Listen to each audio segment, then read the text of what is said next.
Hello, and welcome to episode 66 of Public Interest Podcast with your host, Jordan Cooper, where we interview politicians, activists, advocates, and others who seek to improve the state of the world. We're here today with Richard Schifter, former ambassador to the United Nations on the Human Rights Commission and former U.S. Deputy Representative to the United Nations Security Council. How are you doing today, Richard? Fine, thank you. Excellent. So the first question I'd like to ask you is, what are you currently doing, or what have you ever done to advance the public interest, and why? Let me get to the question of why. Having come to the United States as a refugee, I have, from the very beginning, felt a very special obligation to public service on behalf of the United States. Mm-hmm. It's as simple as that. Now, why is that? Now, where were you born? In Vienna, Austria. Vienna, Austria. And when did you immigrate to the United States? In 1938, at the age of 15. My parents did not make it. Sorry to hear that. And so once you immigrated to the United States, did you become involved at all in the war effort?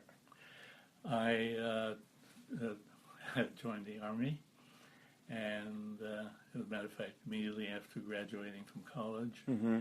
and then after some infantry training and an experience also being trained for service in the Pacific, was transferred to Camp Ritchie and was being trained at Camp Ritchie. Where's that? In Camp Ritchie, Maryland. And that's why you became later known as the Ritchie Boys. Yes, that's right. Okay. Ritchie was the governor of Maryland, and the place was named after him. Camp Ritchie. Yeah. Interesting. And so the point is that I was then trained as a prisoner of war interrogator, and that is how I spent my time from the time I landed in England to start with, then Normandy, and then concluded my service in Germany. So you were interviewing Nazi German prisoners of war in Europe? Correct.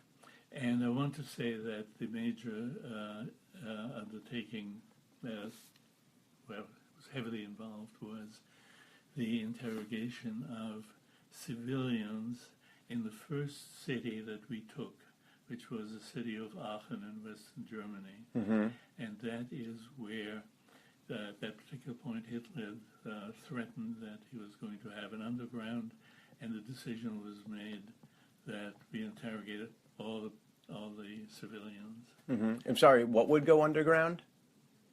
That there would be an underground movement? Fighting against... Yes, resistance against the United States. I see. Yeah. So we were interrogating civilians, mm-hmm. and it was in that context that I believe, as I look back at it, made a rather significant contribution to the war effort. And let me tell you what happened. We were interrogating, as I say, civilians that would get a special certificate and stamp from us to authorize them to walk the streets again. Mm-hmm. And we had them fill out a form and then come into the room in which we had our offices, which is, we had taken over a high school, mm-hmm. and in the gym we put some desks, and that is where people came in, sat down, and we interrogated them. So I got this person who, one of the people who came up in the course of these interrogations, came to my desk and sat down and showed me the form that he had filled out in terms mm-hmm. of his name and address. Mm-hmm. And then first question I asked usually of these people is, what's your occupation? Mm-hmm. And the guy said, engineer. Mm-hmm. And I then said, well, where do you work? And his answer was, Pene Munde. The V-2 rockets. The thing is that is the point. I immediately recognized. I'm impressed that you know about this too. Yes, I had been in London a few months earlier. It's at that time the V1 rockets had come in, and I was fully aware of what Peenemünde meant. And these were the first rockets that actually kind of left the stratosphere and then came down so fast that you couldn't detect them or hear them, and basically they would randomly explode. V2. V1, Yeah. You heard the noise as they Approach. just cruised along, and then you were waiting for them to come down. And They randomly terrorized London by devastating it. It was the first major rocket-fueled. I was there. So you had been in the Blitz of London, Right. and you had been on the receiving end of these rockets, and you now sat before an engineer who helped design these rockets. Exactly. Which, by the way, later led to placing eventually a man on the moon 2.5 decades later. Exactly. Yes. And the Soviet And missile program. And again, the people who designed it came from Peenemünde. right. So you met this guy. So you immediately knew. So what happened? So what happened was that I said, the point is I didn't really, that's what we had been taught, don't make a big to-do about anything, handle it all gradually. So I put the question, as I say, having put the question to him and him giving me the answer, I said, well, what are you doing here? And he said, well, I had some leave coming, and I had relatives here, and I came to visit the relatives. And then he said, you people were coming closer, so I decided the best thing to do is for me to stay here and wait for you. Huh. Why would that be the best thing? If he was a loyal servant of the Third Reich, wouldn't he want to escape the advancing Americans and remain with Nazi Germany? He obviously was running away from the Russians. Ah. And one of the things he was saying to me, I want the war to be over. And why would he run away from the Russians? Did they have a different reputation than the Americans? Oh, yes. Very definite. And what was the reputation? Bad. Bad. And why do you suppose that was? Well, let me put it this way to you. We didn't waterboard people. We did not, as far as prisoners are concerned, we did not in any way try to use force against them. That was we were taught not to do that. But we were taught that the one thing that they would respond to is if you tell them that if they don't talk to you, you turn them over to the Russians.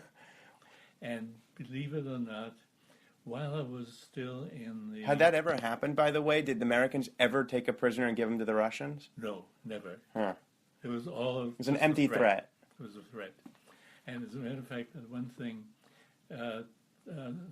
so happens that when I was still in England, after having landed there in, I guess it was July 44, we were given some initial experience to interrogate prisoners of war that had just been brought over from Normandy. And I started to talk to a prisoner that I had, and I recognized, having come from Austria, I recognized that he had an Austrian accent. And I said, well, where are you from? And he said, Upper Danube. Now, would that have been at the time that you had immigrated? Would that have been in Austria or Germany? Germany, Austria. Austria, later annexed by As a matter Germany. of fact, let me tell you, I then said to him, you mean Upper Austria? Because this was then and is now called Upper Austria. The Nazis tried to do away with the term Austria, so they called it Upper Danube. So I again said to him, as I say, I said, I mean Upper Austria. He looked at me and said Upper Danube. And it was clear that this was a real Nazi. So in 2016, the people of Austria referred to their own country as Österreich, which means Eastern Kingdom. Now, was that the term under the Habsburg Empire for Austria, or is that a legacy of the Third Reich, which would be Nazis? No, Österreich is the old term. The monarchy was known as the Österreich-Ungarn. Okay, and Ungarn would be Hungary. Right. So the Eastern Kingdom of Hungary would be how the Habsburg referred to their own empire before World War I. Yeah. Okay. So all right. The point is, you found a real Nazi. This was Oberösterreich. Yeah. At any rate, I then asked him what unity belongs to. Didn't answer. I asked him once again, unity belongs to. Didn't answer. So I did what we had been taught. I called somebody in and I said, for our next shipment to Russia, here's another name. And I started dictating his name. At that point, he said, 4th Parachute Division, what else do you want to know? Now, what do you think he was being sincere? It sounds like he might have been an SS guy. No. He was sincere. Yeah. 4th Parachute. And why would that have been bad? He didn't want to disclose anything. Were they didn't want any answer questions. Did the 4th Parachute commit any human rights violation? No, there was just another unit. Okay. That was,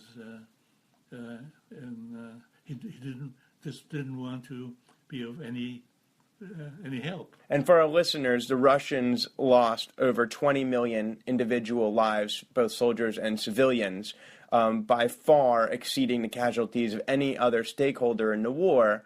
They suffered more. They were unprepared. They weren't a mechanized military like the other stakeholders. And so you found that rape and pillage and desperation and more lawlessness among Russian soldiers was prevalent. As a result, potentially, of the depravities facing the Russian people compared to what you found elsewhere in Europe, and that may have potentially contributed to their perceived human rights violations on the part of the Germans. Is that correct? Well, let me put it this way. We had a different culture. We had different training. Right. We had... you wouldn't rape women, and they would. Exactly. We were told what the rules were. So you originally escaped the Nazis. You became part of the U.S. Army, interrogated former Nazis and civilians who could have been members of the Nazi Party. Let me continue with my Pain of Vendor story. Okay. The point is that I then, after he had told me that why he was still in Germany, I started to talk about general things. And the point I noted was that he made it clear he wanted the war to be over, and that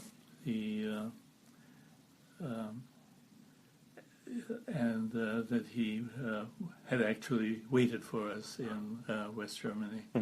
So I see Peenemünde was in eastern part of Germany. So I then said to him, well, how's our bombing doing in Peenemünde? So he said, well, you hit some, you missed some. And I said, well, let me ask you, will you be prepared to sketch this out for me? And he paused for quite a while and obviously was thinking about it, and then said, okay, I want the war to be over, I'll do it. So I handed him a pencil and a piece of paper, and he started sketching out the location of the manufacturing facility in Peenemünde, and where the problems were, where we hit and where we didn't hit. So I thanked him for it and said, I'm quite sure we'll get back to you. So I called A2 Air Force intelligence in London, Mm-hmm. and told him about this fellow that we had come across. Mm-hmm.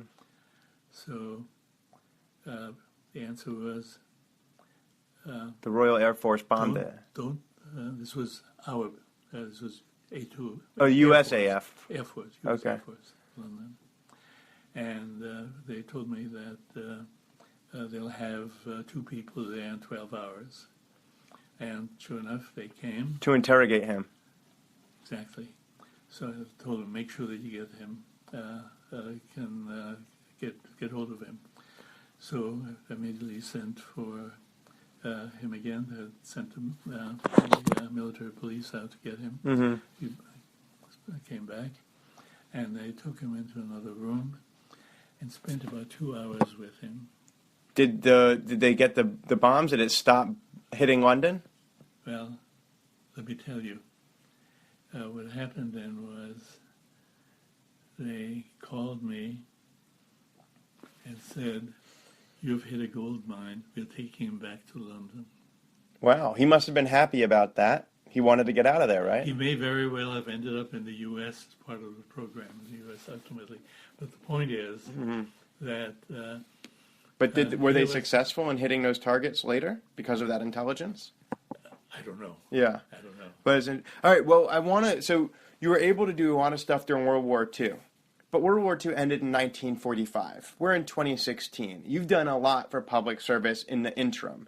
And a lot of what you did was focused on human rights. Eventually, you were appointed by the President of the United States to represent the United States, which you were not in any way affiliated with as a child. You were appointed to represent them in this new body, which didn't exist when you were born, called the United Nations, formed in Bretton Woods, New Hampshire, in the mid-1940s. So the question is, how did you evolve from being an interrogator of Germans in the Second World War to being so involved in protecting and advancing the cause of human rights? Well, actually what happened was that, first of all, I had become active in the community, politically. I organized the group in the Democratic Party that ended the Lee organization that had the Ebrook Lee organization that existed. What's the Lee organization? Was that a racist organization? No. It was the one thing that our complaint about the Lee organization was it was conflicts of interest.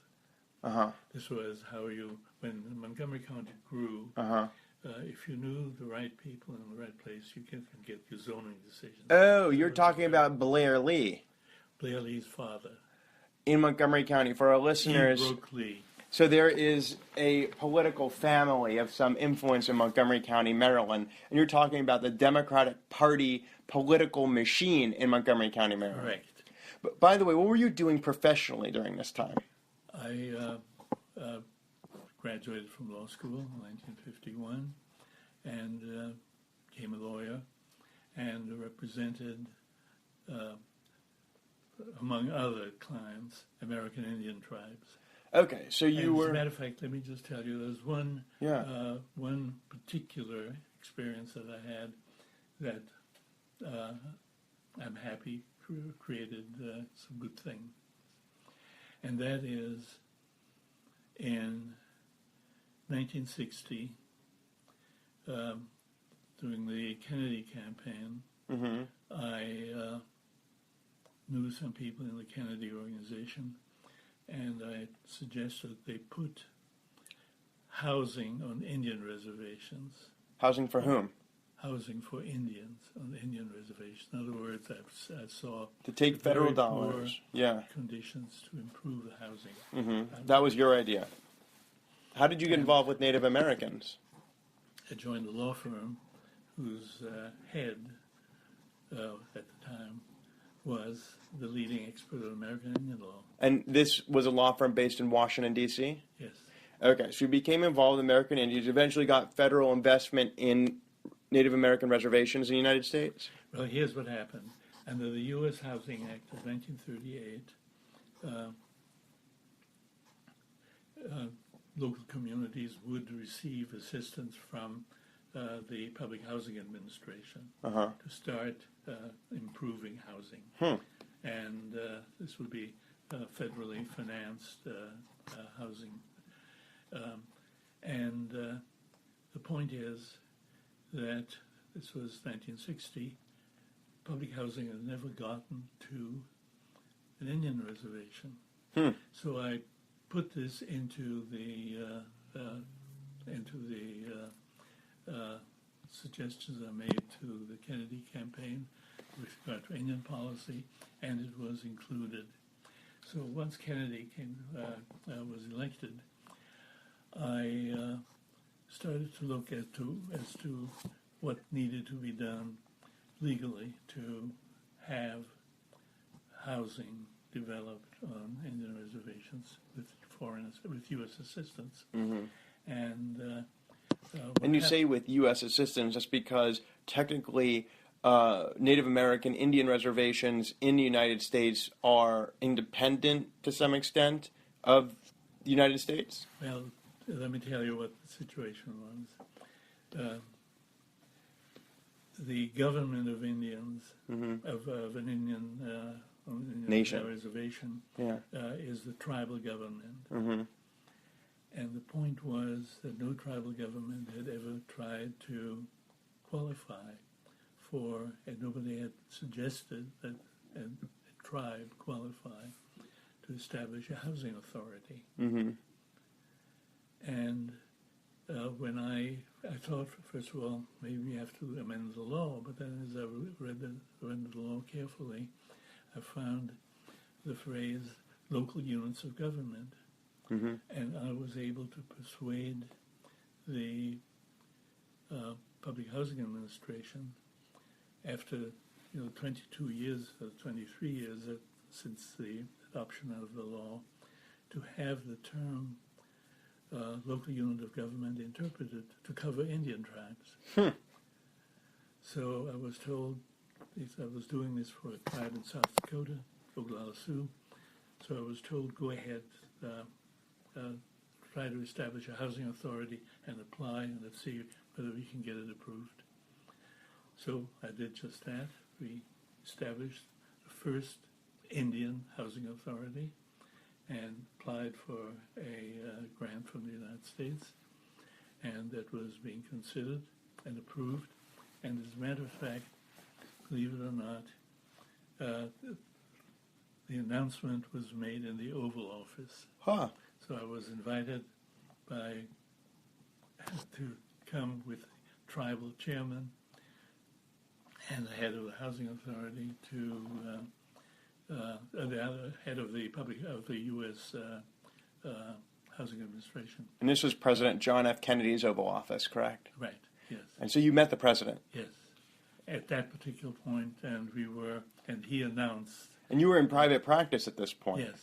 And so from there, so that's how you first became. So from there, how did you had compassion for a group that was in need, and then you continued developing your career along the paths of human rights, or how did that happen? Well, let me put it this way: I decided that I wanted to practice law in a way in which I could be of some assistance, somebody in. So representing Indian tribes, and I represented one in South Dakota, as indicated, one in Idaho, one in New Mexico, one in Alaska, and then had cases in the Supreme Court, as a matter of fact. And representing them against whom? Representing them actually, not so much against anyone, but actually in view of the fact that they had all very close relations with the U.S. government, to work with the Bureau of Indian Affairs, the Interior Department, and with members of Congress that were interested and concerned. So you work to improve their communities and their quality of life. Yeah, exactly, to improve that. And basically, you see, as a result of that decision with regard to the eligibility of Indian tribes as local units of government, since then, hundreds of thousands of housing units have been built on Indian reservations. That's something to be proud of. The podcast is, we try to keep it short, but there's so much more to talk about. We haven't gotten to the United Nations. Now, I see behind you a picture of what seems to be you and President Bill Clinton in a Jewish cemetery in Prague. Yes. And so is it fair to say that you were appointed during the Clinton administration to represent the United States and the United Nations? It was in the Reagan administration. Really, the Reagan administration? Yeah, the way it came about was as follows. I was active in the Democratic Party in Montgomery County, and I want to say I became chairman of the Democratic Party. Mm-hmm. And one of the persons with whom I've gotten to know, also worked with me in all of my various political efforts, was Jean Kirkpatrick. And Jean Kirkpatrick was appointed in 1981 by President Reagan to be the U.S. representative of the United Nations. And was Jean a Republican or a Democrat? She was a Democrat, as a matter of fact. So isn't it odd that a Republican president... Let me tell you, she told me about her relationship with Reagan, with her discussion with Reagan about it. While Reagan was a candidate for presidency, he got in touch, somebody had arranged for her to meet with him, and he said, I was interested in what you're doing, and I would like you to work in my administration. Ultimately, and her response was, but Mr. Governor Reagan, I'm a Democrat. So he said, oh, don't worry about that. I was a Democrat too. And of course, Ronald Reagan was a Democrat while he was a radio advertiser and host prior to becoming a Republican while he was an actor. Is that correct? Yeah. Representing the American Medical Association and the like. So you became involved. At any rate, the point is, a few days after she was invited, a few days after she was appointed and confirmed, was a telephone call from her, and basically what she was saying to me was, Dick, can you be in Geneva next Tuesday? And that's how I got started. So she asked you to be there, and basically she recommended you... To be the representative at the Human Rights Commission. And she recommended that you be that representative, and Ronald Reagan nominated you, and the U.S. Senate confirmed it, or is that not necessary? At that particular point, for that position, it was not necessary. Did the president need to appoint you to that position? Yes. Okay. But that was without confirmation. And later on, to be the deputy in the Security Council, Mm-hmm. that had to be approved by the Congress, by the Senate. Okay. And so talk to me a little bit about your experience in the United Nations. So was that, by the way, was that a full-time job? The initial Human Rights Commission was not. So you maintained being the still practice law, but then representing the United States in the Security Council and being in New York Mission, that was a full-time job. Did you have to move to New York City? The way I did it was I was in New York from Monday through Friday, came home for weekends. Huh. So what was your role? What did you do? What did you seek to accomplish, both on the Human Rights Commission and on the Security Council? It was largely a matter of essentially getting into blocking anti-U.S. and anti-Israel efforts.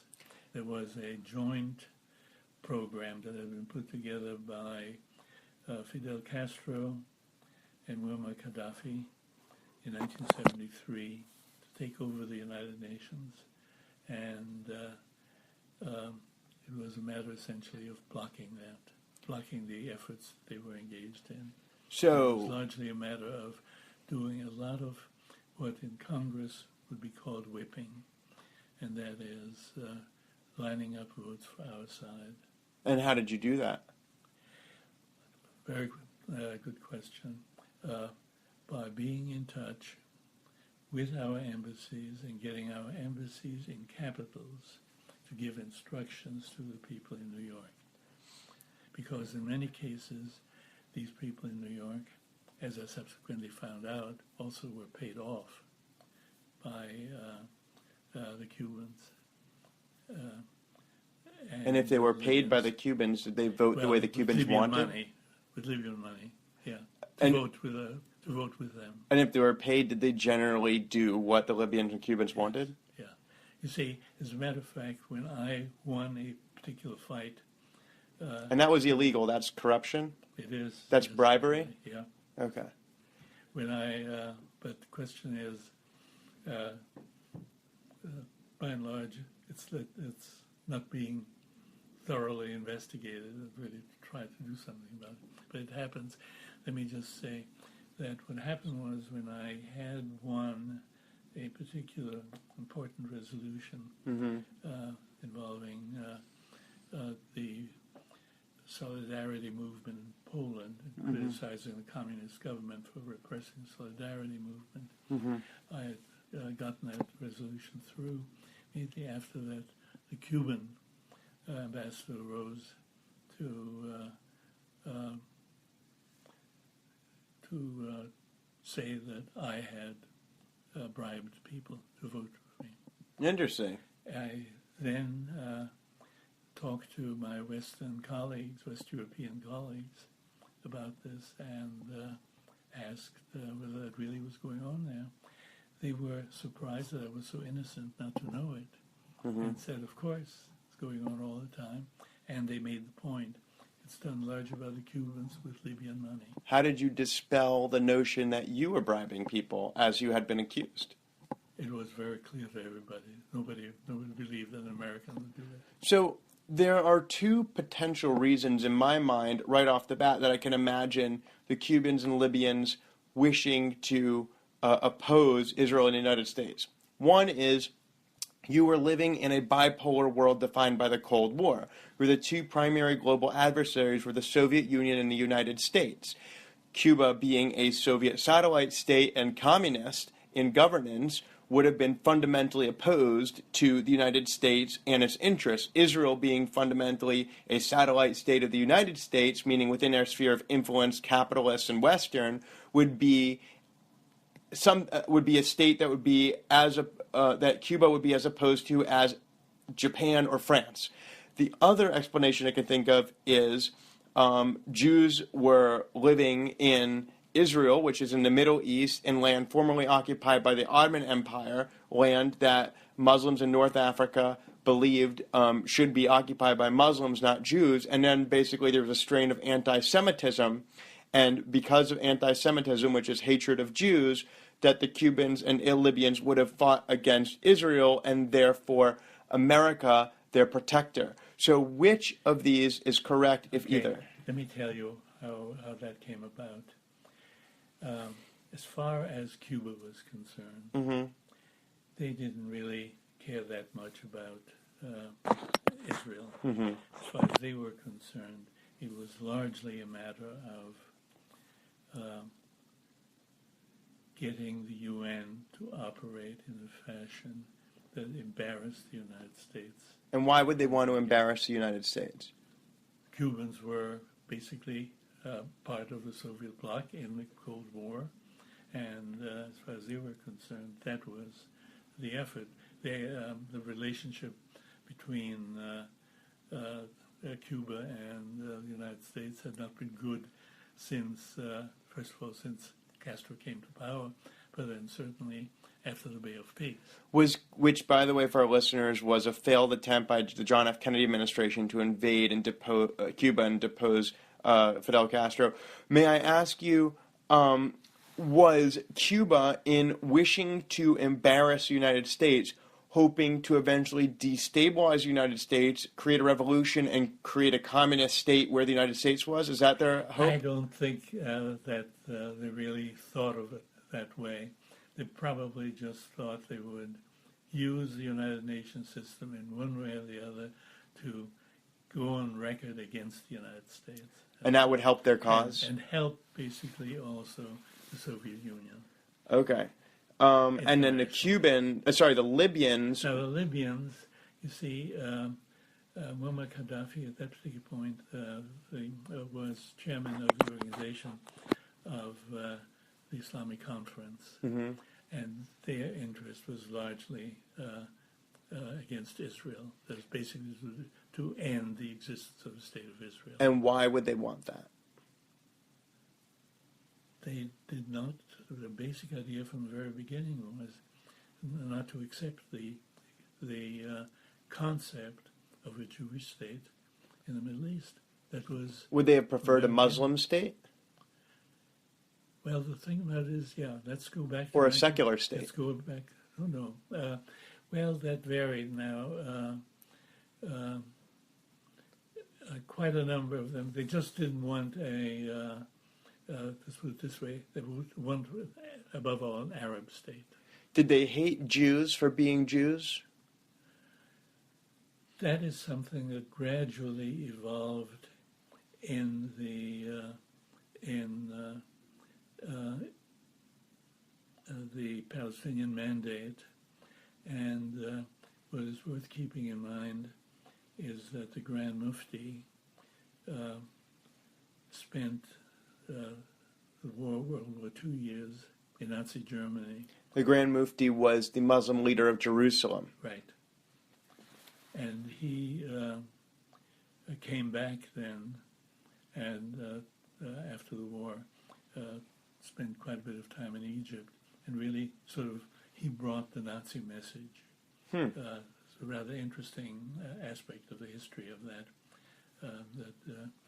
he had been, he had actually met with Hitler, was fully inspired by him, and then brought that message back. So Hitler didn't look down upon Arabs as for instance, the Ottomans have looked down upon Arabs, but Hitler respected the Arabs? Let's put it this way. He was playing a game in which anyone who was going to be of help to him, we're talking now about World War II, he would appreciate that. So, for instance, he was accepting the help of Mussolini until, of course, he turned Nazi Germany against Mussolini. As a matter of fact, the thing about it is that the Muslim Brotherhood in Egypt was in touch with the Nazis during World War II. So it wasn't so much that the Nazis liked the Arabs, it was that but they were against the Brits, you see. It was an alliance of convenience. Exactly. Okay, and so he exported anti-Semitism. So would it be fair to say that when you were in the United Nations in the 1980s, that you saw evidence of anti-Semitism in resolutions made against Israel? Oh, I saw that too. As a matter of fact, I tell you, as I told you, Jean Kirkpatrick called me in January 1981, asked me to go to Geneva. When I came back from Geneva, I went to see her. She had been there for 2 months in New York. And as soon as she saw me, I was meeting her in her front office, and she said, I've got to talk to you, And as soon as we were together, she said, Dick, I want you to know I'm in a cesspool of anti-Semitism. Now, was she Jewish? She was not. But she went on to say, because my name is Kirkpatrick, they think they can talk freely to me. Because it's an Irish name, which they assume to be a Catholic name. Now, did you experience anti-Semitism as a Jewish individual representing the United States? I did. You did? Shall I tell you the story? Please. What happened was that while I was serving at the UN Human Rights Commission, must have been probably around 1985, I came up with the idea to, there had been a resolution of the United Nations in support of religious freedom. Mm-hmm.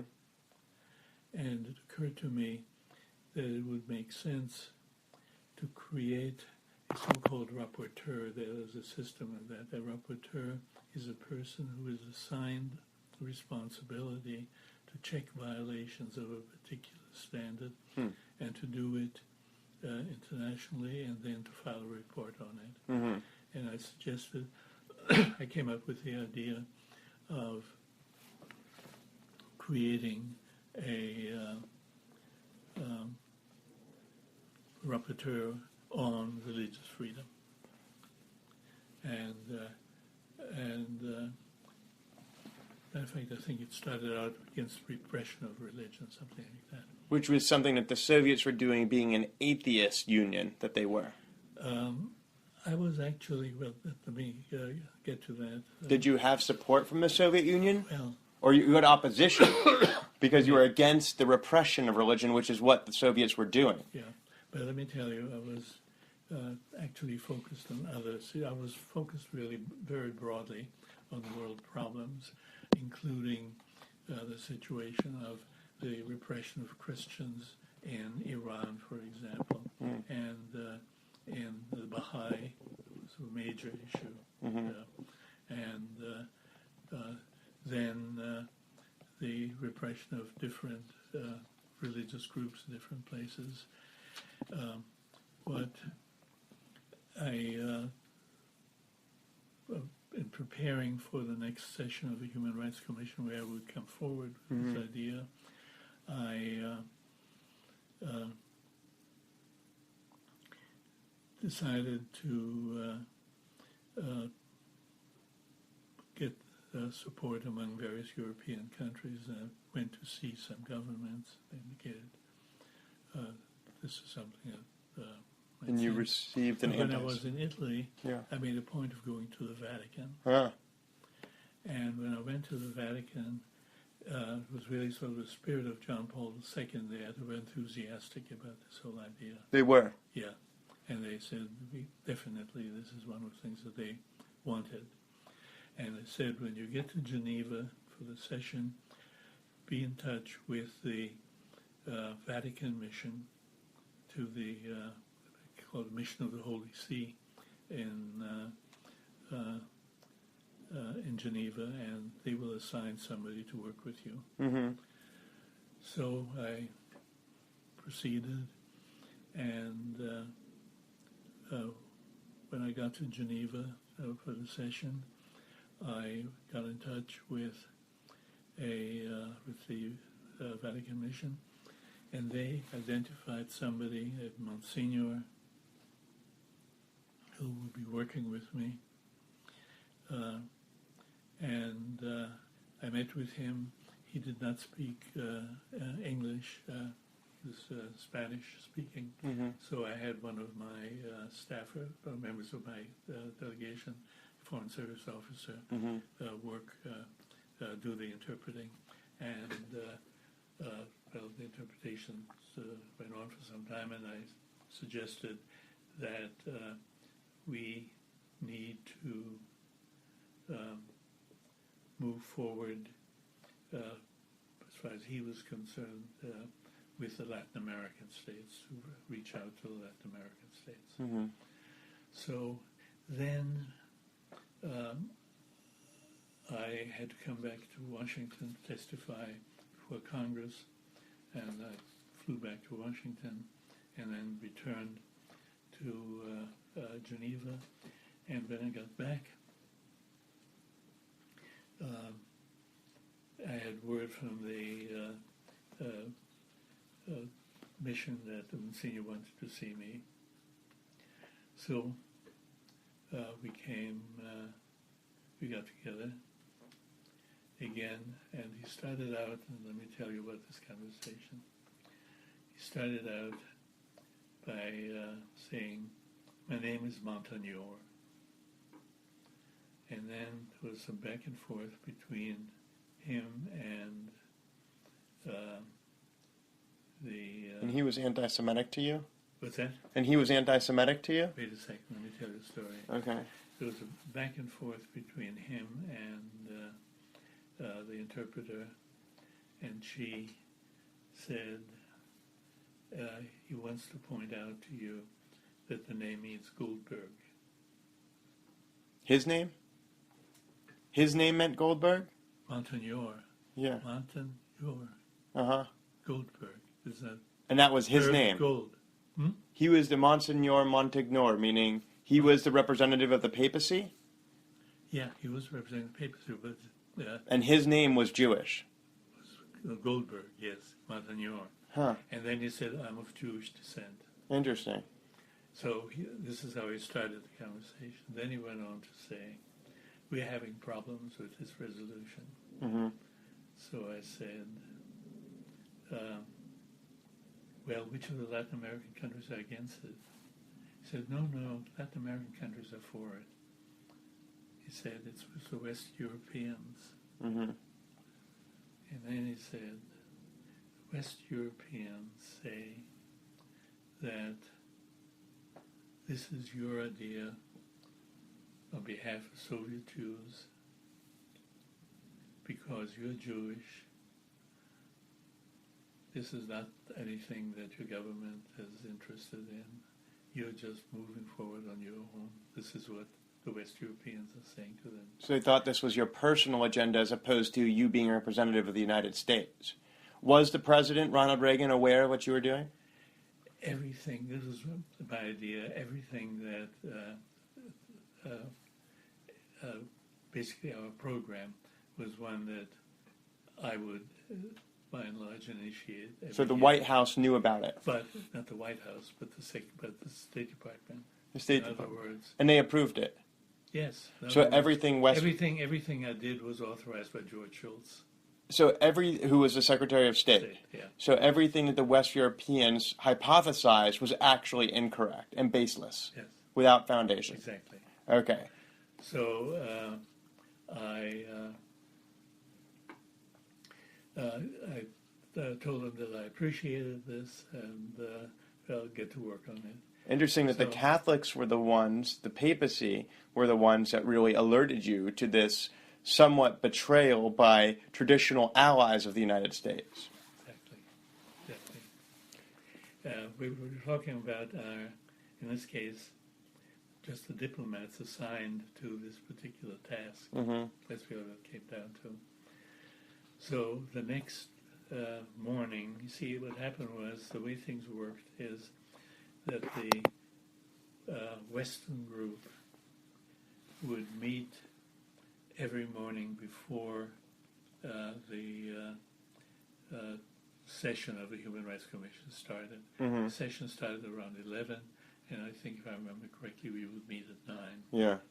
So the next morning, as soon as the session started, I raised my hand, was recognized, and I told them what I'd heard. I did not say, and nobody would have believed that it was the Vatican that tipped me off. Yeah.